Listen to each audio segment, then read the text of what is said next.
사람이 죽으면은 이제 그 사망 선고를 내리는데, 사망 선고하는데, 저희 생각하는 것보다 좀 복잡한 것들이 있어요. 이제 뭐, 아실 수도 있겠지만, 일단은 사람이 어떤 상태를 죽었다고 하냐면, 저희가 잘 아는 이렇게 영화 같은 데 보면 눈을 이렇게 올려갖고 플래시를 이렇게 비치잖아요. 동공이 움직이는 걸 보는데, 뇌사를 보는 거예요, 뇌사. 뇌가 죽으면 눈이 이렇게 그냥 멍하니 이렇게 있는 거죠. 움직이지 않고. 그러면 이제 뇌가 죽은 거예요. 그게 하나 중요한 건데, 사실 뇌사는, 생긴 지 얼마 안 됐어요. 아시다시피. 뇌사는 옛날에는 뇌사라는 건 생각도 못 했고, 그냥 사람이 호흡이 끊어지면 죽었다, 이렇게 생각했죠. 그래서 가장 기본적으로 사망의 정의는 심폐사라고 불러요. 심폐사. 심은 심장이고, 폐는 폐. 그래서 이게 두 가지가 함께 움직이잖아요. 호흡이 들어가가지고 산소가 공급돼야지 심장에서 깨끗한 피가 돌기 때문에 두 가지가 붙어 있거든요. 이게 완전 붙어 있는 건 아니지만, 심폐사가 사망의 정의예요. 원래는. 근데 요즘에 이제 뇌사가 들어온 것 뿐이죠. 물론 뇌사에서 이제 회복되는 분들이 계시기 때문에 뇌사를 조심스럽게 보긴 해야 되지만, 일단은 더 중요한 거는, 뇌사보다 더 중요한 것은 뇌가 아무리 살아 있어도 이 두 가지가 끝나면 그냥 바로 끝나는 거죠. 그래서 그 심폐사를 가장 기본적인 한국의 형법하고 민법에서는 그렇게 이제 정확하게 부른다고 그럽니다. 그래서 이제 실제로 앰뷸런스에 사람이 타고 이제 움직일 때요, 세 가지 체크를 한다고 그래요. 일단 이 사람이 기본적으로 바이탈이라고 해서 돌아가는 거, 맥박하고 뭐 이런 거 있잖아요. 그런 것들을 이제 체크한 다음에 하는 첫 번째가 눈을 보는 거예요. 눈을 본다고 그래요. 그래서 이 사람이 뇌가 괜찮은가를 보고, 둘째로는 이제 청진기를 통해서 심장을 체크하고, 그리고 마지막으로, 죄송합니다.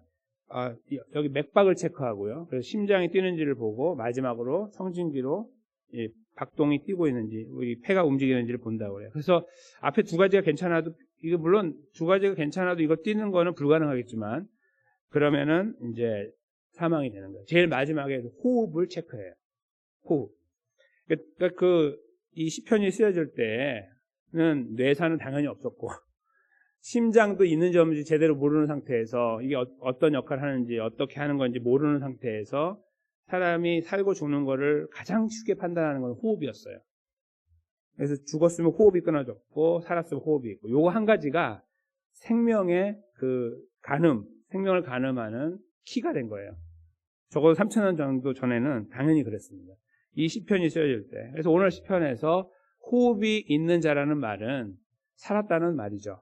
물론 여러 가지 오늘날에도 마찬가지로 통용되는 말이에요. 예를 들어서 당시에 뇌가 살았으면, 뇌가 움직이면, 이런 말을 썼다면, 물론 과학적으로 뛰어나서, 그러면 오늘날에 왔을 때 이렇게 말할 거예요. 21세기에. 그거는 죽은 게 아니야. 호흡이 끊어져야 돼. 이렇게 말할 거라는 거예요. 그러니까 참 감사하죠. 3,000년 정도 전에도 호흡이 사람의 생명의 기준이었지만 21세기도 마찬가지라는 거예요. 그러니까 호흡이 가장 중요하다는 거죠. 호흡이. 저희가 예전에 코로나를 지나면서 아시다시피 이제 이게 도대체 어떤 질병이냐 했을 때도 결국 그때 판명된 게 호흡기 질환이라고 그랬잖아요. 결국 숨을 못 쉬니까 아무리 모든 것이 뛰어나도 아주 건장한 남자들도 다 세상을 떠나요. 호흡이 안 되니까. 그렇죠? 아무리 호흡기를 뽑고 넣어도 호흡이 안 들어가니까 사망하는 겁니다. 호흡이라는 게 가장 중요한 거예요. 그런 의미에서. 시편에서 오늘 특별히 이 마지막 시편은 1편과 연결이 되어 있거든요. 이제 처음에 오픈하고 클로즈 하는 건데, 복 있는 자로 시작했잖아요. 복 있는 자는 하나님의 계명을 묵상하고 주야로 따라가는 자. 그리고 그런 자가 하는 마지막 결론은 하나님을 찬양하는 거다. 이렇게 끝나는 거예요. 그래서 오늘 그 마지막 부분을 보는데 호흡이 있을 때라고 쓰고 있다는 거. 그걸 한번 저희가 잠깐 주목하려고 합니다. 일단 저희가 읽어나갈 이 본문 속에 내용을 그냥 무심결에 읽으면 별거 아닌 것처럼 보이나 이건 엄청난 내용이 담겨 있는 거예요.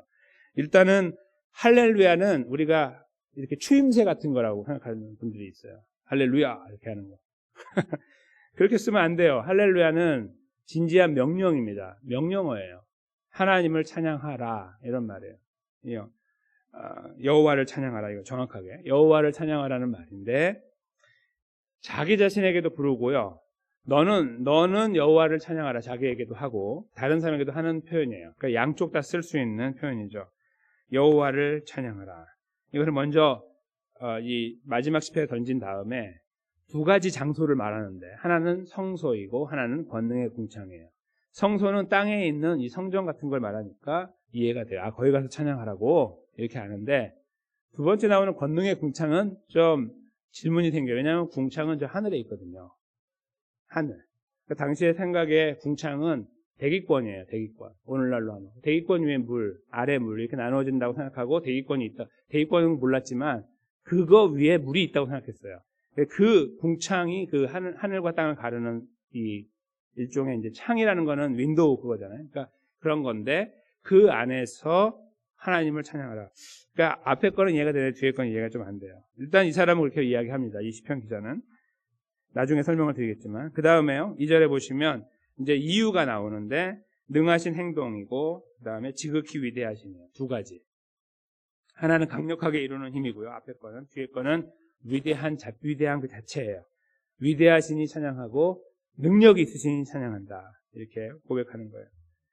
이제 그 다음에요. 3절부터 5절까지 나오는 게 악기잖아요. 악기를 제가 보시면 나팔, 그 다음에 비파는 일종의 오늘날로 하면 우리나라의 검은고 같은 거고 수금은 가야금 같은 거예요. 현악기죠. 나팔은 금관악기. 자, 그 다음에요. 4절에 보시면 소고, 작은 북인데 탬버린 같은 거예요. 탬버린. 타악기죠. 때리는 거. 그 다음에 춤을 추고 그 댄서가 들어가고 그 다음에 현악. 현악은 이렇게 뜯는 악기. 이렇게 뜯어갖고 소리 내는 거죠. 아까 위에서 말한 비파나 수금하고 비슷한 거라고 볼 수 있고 그 다음에 퉁소. 이거는 피리를 말해요. 목관악기죠. 21세기의 오케스트라를 구성할 때 금관악기, 목관악기, 그 다음에 현악기, 타악기 네 가지가 들어가면 오케스트라예요. 거의 가지수를 쫙 늘리는 거죠. 그래서 막 100명 이렇게 하잖아요. 이제 진짜 그 뮤지컬 같은 데 큰 데 가면 그 오케스트라가 아래쪽에서 연주하고 위에서 댄스를 치죠. 이게 완전 풀 세트죠. 지금 여기에서 3, 4, 5절은 풀 세트의 월십이에요. 그러니까 3,000년 정도 전에 한 2,500년 정도 전이라고 할 수 있는데 그 어라운드에 저희가 생각하지 못하는 웬만한 사람은 꿈꾸지 못하는 그림으로 최대한으로 확장한 이 세팅을 만든 거예요. 머릿속으로. 이 정도를 가지고 그러니까 이 땅에 존재하는 모든 악기를 동원하는 거예요. 다른 말로 바꾸면 당시에 존재하고 있던 웬만한 최고의 악기들을 다 모은 게 여기 나와 있는 6가지의 악기가 되는 거예요. 6가지를 쓰고 중간에 춤을 넣었어요. 죄송합니다. 제가 더 안 했죠. 5절에 보면 그 재금이 나오고요. 그 다음에 높은 소리 나는 재금이 나오는데 이건 심벌즈예요. 심벌즈. 이렇게 때리는 거. 그러니까 심벌즈까지 들어가서 온전한 오케스트라를 딱 이루고 있어요. 악기가 4가지씩 나와요. 4가지 나오고 중간에 춤을 추는 거죠. 이게 구성이 이렇게 돼 있어요. 보면 4가지를 하고 춤을 넣고 4가지를 밑에 넣고 있는 거죠. 그래서 이 시편 기자는 하나님을 찬양하는 데 있어서 맨 입으로 이렇게 하는 거 있잖아요. 그런 거 굉장히 지금 거부하는 거예요. 그런 거가 아니라 온 힘을 다해서 최대한 동원해가지고 어떤 누구의 막 100세 잔치 같은 거, 90세 잔치 이런 거 막 할 때 옛날에 특별히 뭐 환갑 잔치 한참 옛날에는 그럴 때 막 사람들이 모으고 막 마을 잔치를 벌이 이런 거 있잖아요. 그런 거 생각하시면 돼요. 하물며 그런 것도 그렇게 하는데 하나님을 찬양하는, 하나님 예배하는 거거든요. 그거 할 때는 대충 악기 한두 개 해가지고 이렇게 하느냐. 지금 제가 드린 말씀은 악기가 많아야 된다 그런 말씀이 아니라 이 사람의 중심이 거기 있다는 거예요. 그러니까 입으로 말하는 할렐루야는 엄청난 무게를 갖고 있어야 된다는 거죠. 제대로 하려면. 정성을 들여야 된다는 거예요. 근데 그렇게 해서 하나님을 찬양해야 된다. 그게 바로 이 5절까지의 내용입니다. 그리고 마지막에 그가 쓰고 있는 표현이 바로 호흡이 있는 자죠. 여호와를 찬양해야 한다. 호흡이 있다면. 제가 오늘 말씀의 제목은 호흡이 없다면이라고 이제 적었습니다. 호흡이 있는 자는 하나님을 찬양하면 호흡이 없으면 어떻게 해요? 안 해도 되는 건가요? 그런 질문이 생기죠. 여기서 말하는 호흡은 살아있는 사람을 말하는 거예요. 아까 제가 서두에 말씀드린 것처럼 살아있는 모든 사람들인데 정확하게 따지면 모든 사람들이 하나님을 몰라요. 대부분의 사람들이 몰라요. 그러니까 많은 사람이 하나님 모르는 게 아니고 대부분의 사람이 하나님 몰라요. 정확하게 따지면. 대부분의 사람들이 하나님 모르고 소수의 사람들이 하나님을 알아요.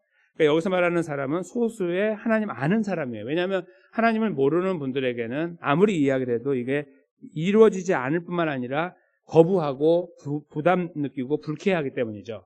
그러니까 오직 하나님을 아는 하나님 백성들만 해당되는 말이에요. 그래서 여기서 말하는 호흡은 첫째로는 이 땅에 있는 모든 사람들의 호흡이라고 말할 수 있지만 조금 더 생각해 보면 이 호흡은 이 땅에서의 호흡만이 아니라 하나님 백성이니까 천국에서의 호흡을 말하는구나 라는 것을 바로 이해하게 되는 거죠. 그러니까 호흡이 여기서 있건 없건, 즉 여기서 살아있건 죽어있건 우리는 계속 찬양하는 거예요. 여기 있다가 떠나가면 저 위에서 이어지니까. 바로 그것이 여기서 말하는 호흡의 깊은 의미가 돼요. 그래서 시편 기자가요, 궁창을 말한 거예요. 이제 이해가 되시죠? 왜 궁창을 말했을까? 이 땅에 있건 저 하늘에 있건 하나님을 찬양해야 된다. 여기서는 아직 가야 되니까 찬양하고 구원받았음에 감사하고 감격하여. 그러나 저 위에서는 이미 다 이루어진 그 구원의 자리에 있으므로, 영광스러운 자리에 있으므로, 지금 거기 얼마나 많은 분이 계십니까? 우리의 선배 성도들, 또 후배이지만 먼저 하나님 불러가신 분들이 얼마나 그 안에 많이 계세요? 그분들이 그곳에서 우리와 더불어 하나님을 찬양하는 거예요. 영원이라는 것이죠. 시간으로 따지면 영원 속에 하나님을 찬양하는 겁니다. 그것이 이 시편이 우리에게 노래하고 있는 내용. 근데 이 내용을 저희가 곰곰이 생각하면 어떤 것을 알게 되냐면 우리의 머리로 담아내지 못하는 하나님을 하나님께서 어떻게 우리들에게 이런 놀라운 것을 주셨을까? 우리가 누군가에게 어떤 아이들에게 이렇게 캔디를 하나 주면은 그 캔디의 가치를 알아서 나 이거 정말 좋아하는데 감사해요. 이런 어린 아이가 있고 어떤 안 먹어요. 이런 아이들 있잖아요. 근데 안 먹든 먹든 줬을 때 그 아이가 그냥 가져가서 먹어요. 근데 저희가 느끼는 반응은 제대로 이 가치를 아는 사람에 대한 가치가 훨씬 마음이 편하잖아요. 야, 너 그거 좋은 거 어떻게 알았어? 이렇게 우리가 반응을 보이면서 관계를 형성하죠. 하나님께서 우리에게 주신 이 호흡에 대한 의미는 이 땅에서의 삶뿐만 아니라 영원한 생명이기 때문에 구원을 이야기하는 거거든요. 이 깊은 내용들을 이렇게 음미하다 보면은 우리 안에 감동이 생기게 돼요. 그런데 그것이 부족하다는 말이에요. 아무리 깊어도 하나님을 진실로 더 깊이 알지 못하기 때문에 우리는 너무나 연약하고 한계가 있으니까요. 그 한계를 가지고 있음에도 불구하고 하나님 아버지께서는 인간과 다르게, 인간의 관계와 다르게 우리가 알건 모르건 제대로 이해하건 감사하건 그런 관계없이 우리에게 주신 은혜를 계속해서 지켜나가고 계신다는 거죠. 그것이 바로 이 아침에 저희가 기억해야 될 부분입니다. 저희가 하나님을 기억하는 만큼 하나님 우리에게 주신다면 우리 다 여기서 연약하게 살아야 돼요. 예배도 못 와야 될 수도 있고 하나님 떠나야 될 수도 있어요. 우리가 느끼는 만큼 하나님이 주신다면. 그런데 하나님은 그렇게 안 하시고 우리는 하나님을 많이 고백하지 못해도 우리에게 은혜를 주시고 붙잡아 주시잖아요. 그래서 우리가 여기 있는 거 아닙니까? 그것을 우리가 느낄 수 있을 때에 기도의 힘이 생기는 거예요. 하나님이 위대하시다. 하나님이 정말 감사한 분이다. 나에게 은혜로운 분이다. 이게 그 안에서 다시 고백이 되는 거죠. 그 고백이 있을 때에 우리는 하나님을 찬양하고 인정하고 고백하고 의지할 수 있어요. 기도는 바로 하나님을 고백하고 의지하는 거거든요. 인정하고. 이 자리가 바로 그런 자리가 되기 원합니다.